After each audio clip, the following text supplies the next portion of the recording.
The Price of Silence, Inside the Financial Machinery Behind the Epstein Jail Failures. This documentary examines the operations of the Federal Bureau of Prisons and the Metropolitan Correctional Center, MCC, in New York, the federal facility where Jeffrey Epstein was held at the time of his death in 2019.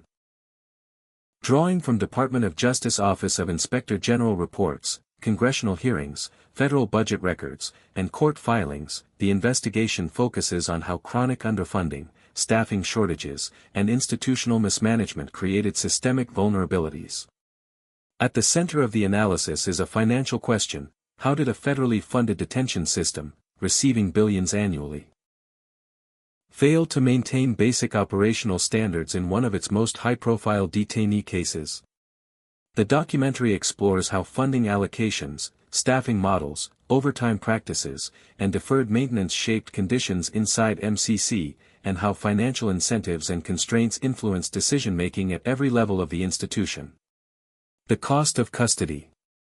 In 2019, the United States federal prison system operated on a budget of approximately $7.1 billion. According to official appropriations documents submitted to Congress, this funding was intended to support more than 120 federal institutions, housing roughly 175,000 inmates at the time. On paper, the numbers suggested scale, not scarcity. Yet inside the Metropolitan Correctional Center in Manhattan, a different reality was unfolding, one defined not by abundance, but by absence. According to the Department of Justice Office of Inspector General report released in 2023, MCC New York was experiencing severe staffing shortages in the years leading up to Jeffrey Epstein's detention. Correctional officer positions were left unfilled, shifts were extended, and non-custodial staff were routinely reassigned to guard duties. The report documented that at times, the facility operated with less than 70% of its required correctional staff. This was not an isolated failure. It was part of a broader financial pattern. The Federal Bureau of Prisons had, for years, been operating under budgetary pressure driven by rising incarceration costs, increasing healthcare expenditures, and federally mandated sentencing structures. According to congressional testimony and Government Accountability Office findings, the cost per inmate had steadily increased, even as staffing levels failed to keep pace. Between 2010 and 2019, the Bureau's spending on inmate medical care rose significantly, driven in part by an aging prison population. At the same time, recruitment and retention of correctional officers declined. The financial equation was shifting. More money was being spent, but less was reaching the front line of daily prison operations. Inside MCC, that imbalance became visible in operational breakdowns. According to the Inspector General's findings, correctional officers were frequently working mandatory overtime shifts lasting 16 hours or more. Fatigue became institutionalized. Surveillance procedures, such as required inmate counts and monitoring, were inconsistently performed. On the night of Epstein's death, 2 correctional officers assigned to his unit were working overtime. According to court filings and DOJ reports, both officers later admitted to falsifying records to indicate that required checks had been conducted. These were not just individual failures. They were symptoms of a system under strain. The question is not simply why procedures failed. The question is why the system depended on conditions where failure became predictable. Federal budget documents show that staffing costs make up a significant portion of the Bureau of Prisons' expenditures. However, hiring constraints, wage competitiveness issues, and high turnover rates created a structural gap between allocated funds and actual staffing levels. In effect, money existed in the system, but it was not translating into operational capacity. This disconnect reveals a deeper financial reality. In large federal systems, funding does not automatically equal functionality. Appropriations pass through layers of administration, policy constraints, and logistical challenges before reaching the ground level. By the time those funds translate into staffing, training, and oversight, critical gaps can emerge. MCC New York was one of the clearest examples of that gap. According to reports, the facility had experienced long-standing infrastructure issues, including malfunctioning surveillance cameras and deteriorating physical conditions. Maintenance backlogs were documented, yet capital improvement funding remained limited.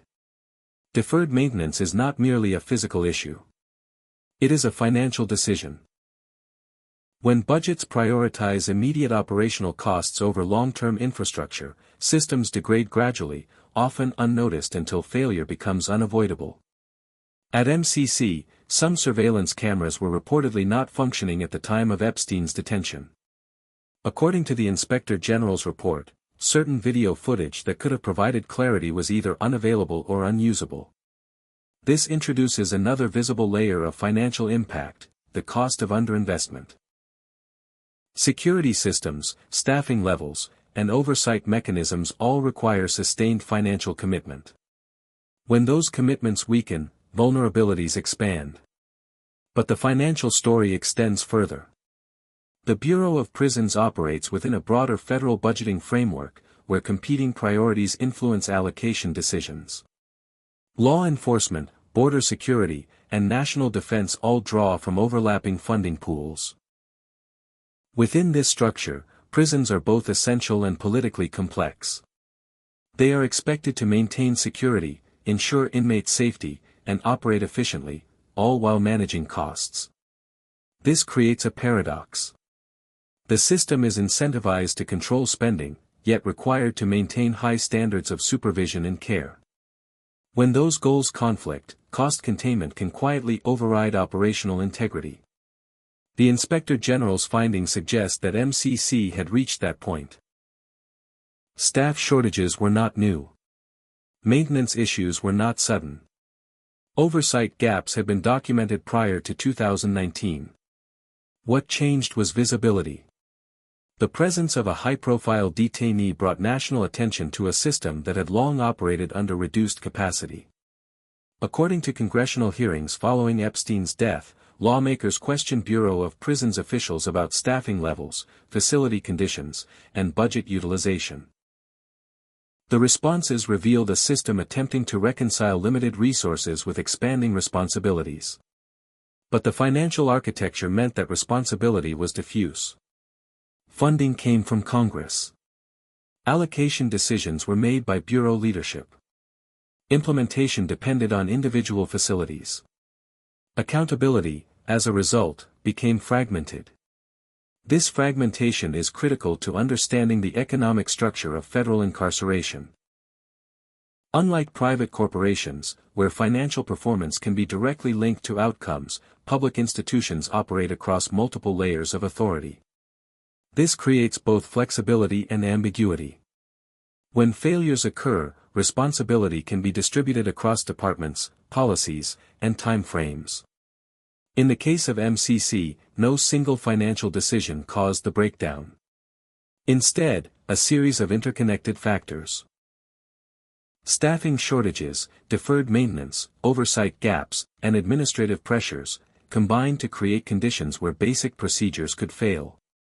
Each of those factors has a financial dimension.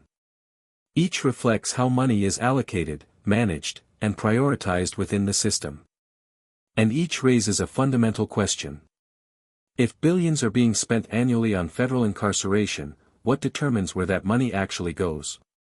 The Epstein case does not exist outside the system. It exists as a concentrated example of how that system functions under stress.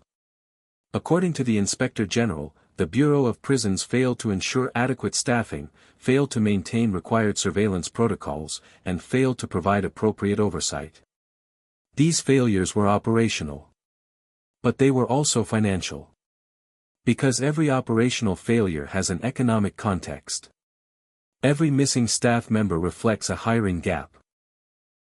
Every broken camera reflects a maintenance decision. Every missed check reflects a workload imbalance. And every one of those elements ties back to how resources are distributed.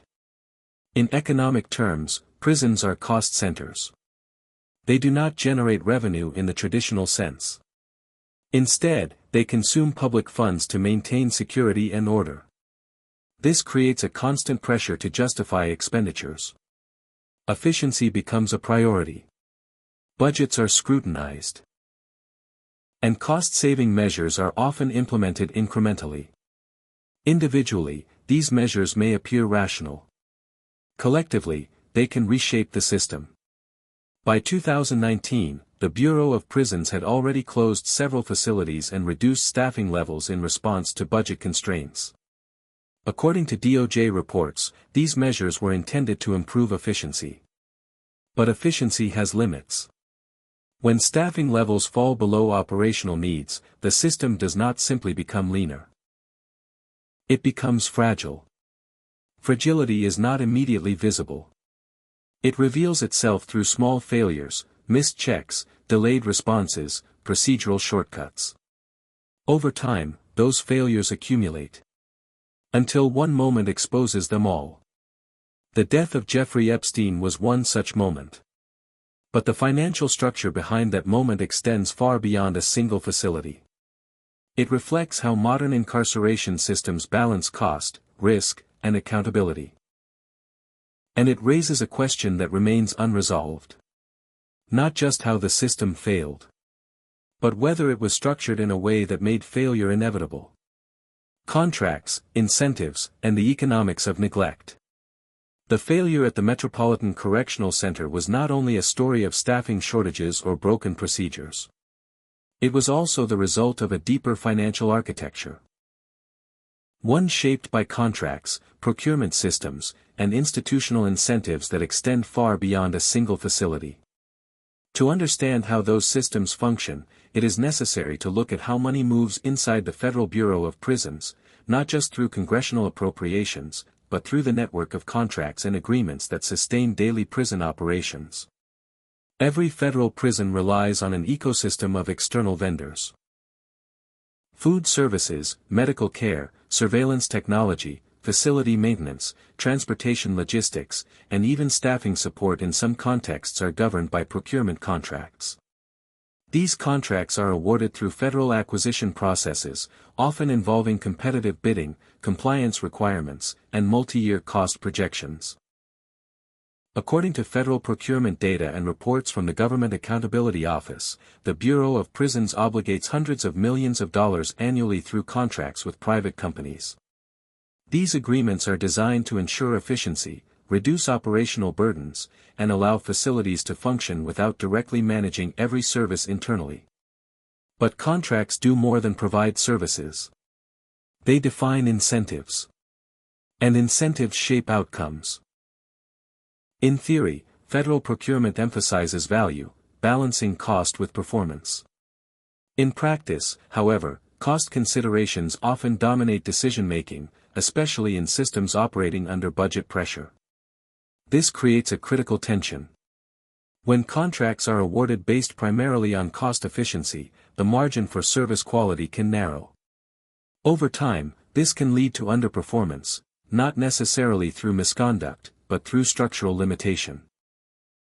According to multiple Office of Inspector General reports across federal agencies, contract oversight is one of the most persistent vulnerabilities in large government systems. Monitoring compliance requires personnel, expertise, and consistent evaluation. In environments already facing staffing shortages, oversight itself becomes strained. At MCC, while no evidence suggests that contracted services directly caused the failure surrounding Epstein's detention, the broader environment reflects these systemic pressures. Maintenance issues, for example, are often tied to contracted repair and service agreements. When infrastructure problems persist, such as malfunctioning surveillance systems, the question is not only whether repairs were requested, but how contracts were structured, funded, and enforced. Deferred maintenance is rarely accidental. It is typically the result of prioritization decisions.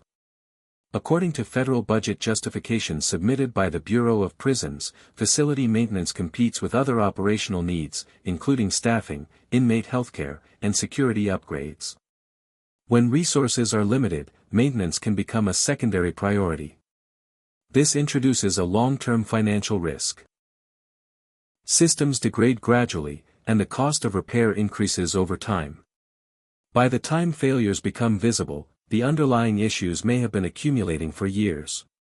Surveillance infrastructure is a clear example. Cameras, recording systems, and monitoring technologies require ongoing investment, not just initial installation, but continuous upgrades, maintenance, and replacement cycles. According to Inspector General findings, certain surveillance equipment at MCC was either malfunctioning or not recording properly at critical times. This was not framed as a single-point failure. It was described as part of broader operational deficiencies. And those deficiencies are often rooted in how contracts are managed. Federal contracts typically include performance requirements, service-level agreements, and compliance benchmarks. However, enforcement depends on oversight. If monitoring is inconsistent, underperformance may go unaddressed. This is not unique to prisons. It is a known challenge across federal agencies.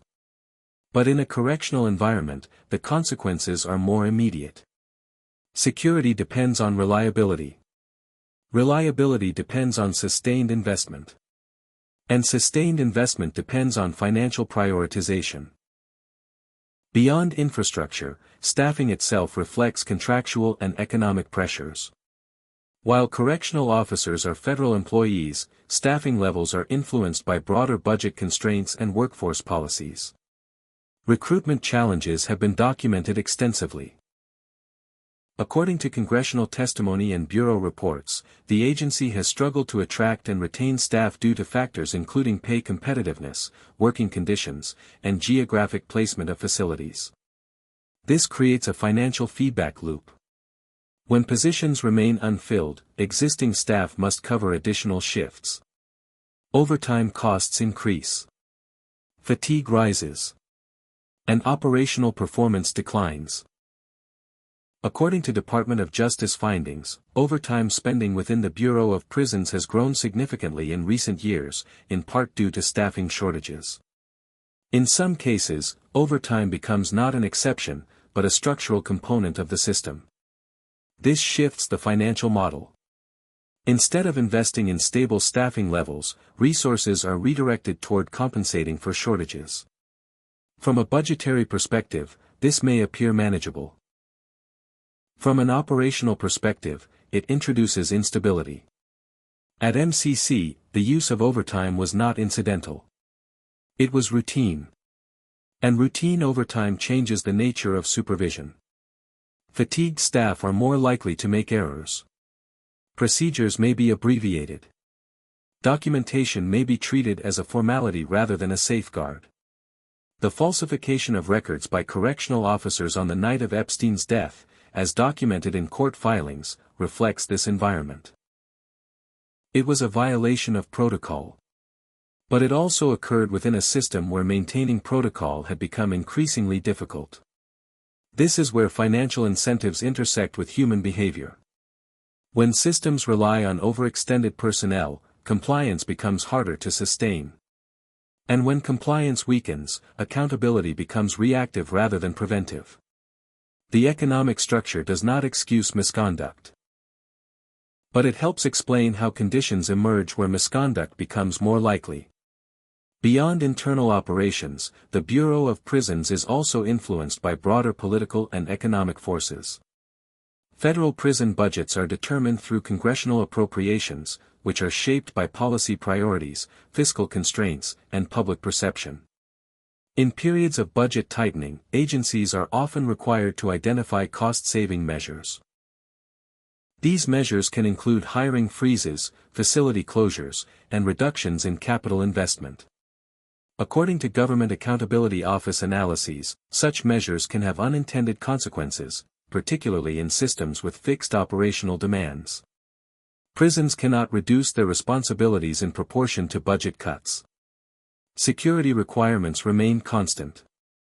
Inmate populations fluctuate, but baseline needs persist. This creates a structural imbalance. Costs can be reduced on paper. But operational demands remain unchanged. The result is often a redistribution of strain. Staff absorb additional responsibilities. Maintenance is deferred. Oversight becomes less consistent. And risk increases. The Epstein case did not create these dynamics. It exposed them. Another layer of financial complexity involves legal liability. When failures occur within correctional institutions, they can lead to lawsuits, settlements, and increased scrutiny. These outcomes carry financial implications. While specific litigation related to Epstein's death involves ongoing legal processes and claims, the broader pattern is well documented. Correctional systems face significant legal costs associated with civil rights violations, negligence claims, and wrongful death cases. According to public records and Department of Justice data, settlements and judgments can reach substantial amounts, funded ultimately by taxpayers. This introduces a paradox within the system. Cost-saving measures implemented to manage budgets can, in some cases, lead to failures that generate even greater financial liabilities. In economic terms, this reflects a short-term versus long-term cost dynamic. Reducing expenditures in one area may increase risk in another. But these risks are not always immediately visible in budget documents. They appear later, often after a failure has occurred. This delayed visibility complicates accountability. Decisions that contribute to risk may be made years before consequences emerge. By the time those consequences become public, the financial context has shifted. Responsibility becomes difficult to trace. In the case of MCC, the Inspector General's report identified multiple systemic failures, but it also emphasized that these issues had been developing over time. They were not sudden. They were cumulative. And cumulative failures are often rooted in structural incentives. Incentives to reduce costs. Incentives to operate within constrained budgets. Incentives to prioritize immediate operational needs over long-term investment. These incentives are not inherently problematic. They are part of managing public resources. But when they are not balanced with accountability and oversight, they can reshape systems in unintended ways. The federal prison system is not designed to generate profit. But it is deeply influenced by economic logic. Budgets define capacity. Contracts define services. Policies define priorities. And incentives define behavior. Together, these elements create a financial ecosystem. Within that ecosystem, decisions are made daily, about staffing, maintenance, procurement, and oversight. Most of those decisions do not attract public attention. They are administrative, routine, technical. But collectively, they determine how the system functions. And in rare moments, they determine how it fails. The Epstein case is one of those moments. It brings into focus the intersection of finance and accountability. Not as separate issues, but as interconnected forces. Because in institutional systems, money is not just a resource. It is a structure. It shapes what is possible. It defines what is prioritized. And it determines how risk is distributed. At MCC, that structure was under strain. And when strain exceeds capacity, systems do not simply weaken. They break. Accountability, liability, and the true cost of failure. When systems fail, the immediate question is often operational. What went wrong? Who was responsible? Which procedures were not followed? But in institutional systems, especially those funded by public money, there is a second, more enduring question. What did the failure cost? Not only in human terms, but in financial terms. Because in the structure of modern incarceration, failure is not just a breakdown of protocol. It is an economic event. The death of Jeffrey Epstein inside the Metropolitan Correctional Center triggered multiple layers of response: criminal investigations, internal disciplinary actions, congressional hearings, and civil litigation. Each of these responses carried financial implications, both direct and indirect. According to publicly available court filings, the 2 correctional officers on duty the night of Epstein's death were charged with falsifying records. Federal prosecutors stated that required inmate checks were not performed and that log entries were fabricated to indicate compliance. The case resulted in deferred prosecution agreements, as reported in court documents. From an operational standpoint, the outcome addressed individual accountability. From a systemic standpoint, it raised a larger issue. Individual accountability does not resolve structural failure. And structural failure carries costs that extend beyond any single case. The U.S. Department of Justice Office of Inspector General conducted a detailed investigation into the circumstances surrounding Epstein's detention and death. The findings, released in 2023, outlined a series of institutional breakdowns.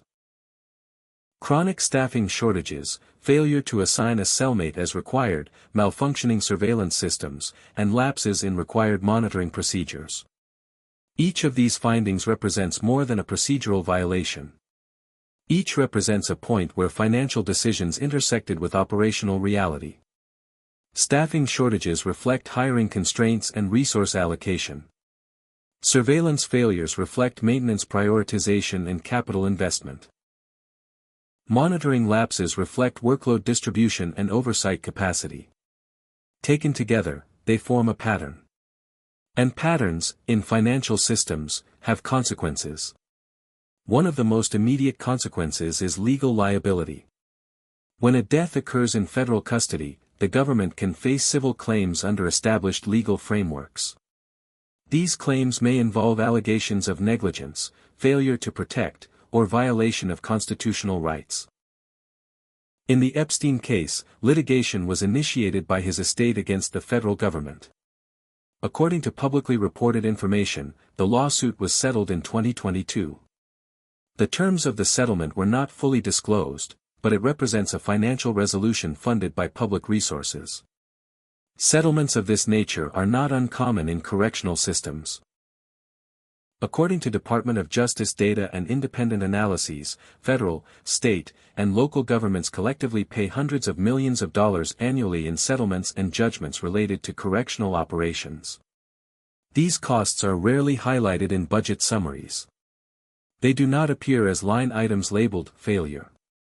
Instead, they are absorbed into broader categories: legal expenses, claims, and judgments. But they represent a measurable financial impact. In economic terms, they are the price of systemic risk. And that price is distributed across taxpayers. This introduces a critical dimension to the analysis.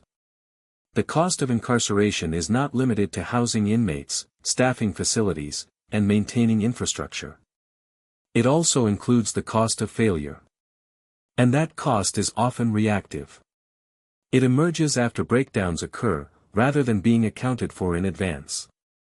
From a financial perspective, this creates a distortion. Budgets reflect planned expenditures. But they do not always capture the full cost of risk. This can lead to underinvestment in prevention. Because prevention requires upfront spending. And the benefits of prevention are often invisible, measured in incidents that do not occur. In contrast, the costs of failure are visible, but delayed. They appear after the fact, often in the form of litigation or public scrutiny. This temporal gap complicates decision-making. It makes it easier to defer investment. And harder to justify spending on systems that are not visibly failing. At MCC, many of the issues identified by the Inspector General were known prior to 2019. Staffing shortages had been documented. Maintenance issues had been reported. Oversight challenges were not new. What changed was the consequence. A high-profile failure transformed internal vulnerabilities into national scrutiny. And with that scrutiny came financial repercussions. Congressional oversight is one of the mechanisms through which these repercussions are addressed. Following Epstein's death, members of Congress held hearings to examine the Bureau of Prisons operations. Officials were questioned about staffing levels, facility conditions, and the use of allocated funds. According to hearing transcripts, lawmakers expressed concern about how a system receiving billions in funding could fail to meet basic standards of supervision. These hearings are not only political processes. They are financial evaluations. They assess whether public funds are being used effectively, and whether institutional structures align with their intended purpose. In response to these concerns, the Bureau of Prisons has implemented various reforms, including efforts to increase staffing, improve training, and upgrade infrastructure. According to DOJ announcements and budget proposals, additional funding has been requested to address staffing shortages and modernize facilities. These measures represent an attempt to correct structural weaknesses. But they also illustrate a broader pattern. Reform often follows failure. Investment increases after breakdowns become visible. This reactive cycle is a recurring feature of public systems. It reflects the difficulty of sustaining proactive investment in environments where budgets are constrained and competing priorities are constant. Beyond the federal system, the Epstein case has influenced broader discussions about incarceration policy and institutional accountability. Advocacy groups, legal analysts, and policy researchers have pointed to the case as an example of systemic vulnerability within detention systems.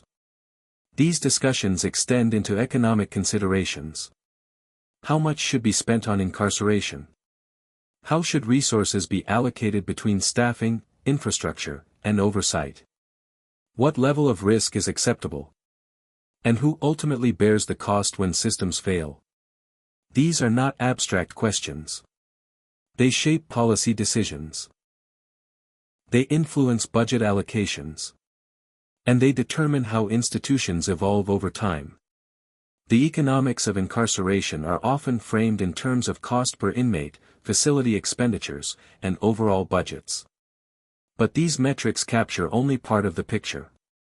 They reflect the cost of operation, not the cost of failure. The Epstein case highlights the gap between those two dimensions. It shows how financial structures can sustain operations while allowing vulnerabilities to persist. And how those vulnerabilities can carry consequences that extend beyond any single facility. In analyzing this system, it is important to avoid oversimplification. There is no single cause. No single decision.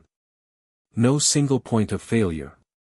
Instead, there is a network of factors, financial, administrative, and operational, that interact over time. Each factor contributes incrementally. Each decision shapes the environment. And together, they determine outcomes. The role of finance in this system is not always visible. It does not appear in headlines.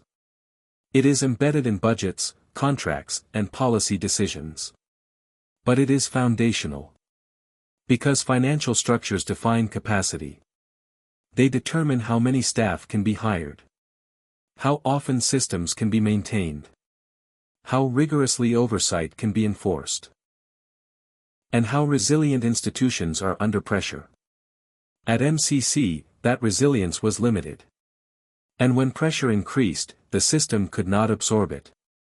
This is the underlying economic lesson. Resilience requires investment. Not only in visible operations, but in underlying systems. In staffing depth. In infrastructure reliability. In oversight mechanisms. And in accountability structures. Without that investment, systems may continue to function. But they do so with reduced margins for error.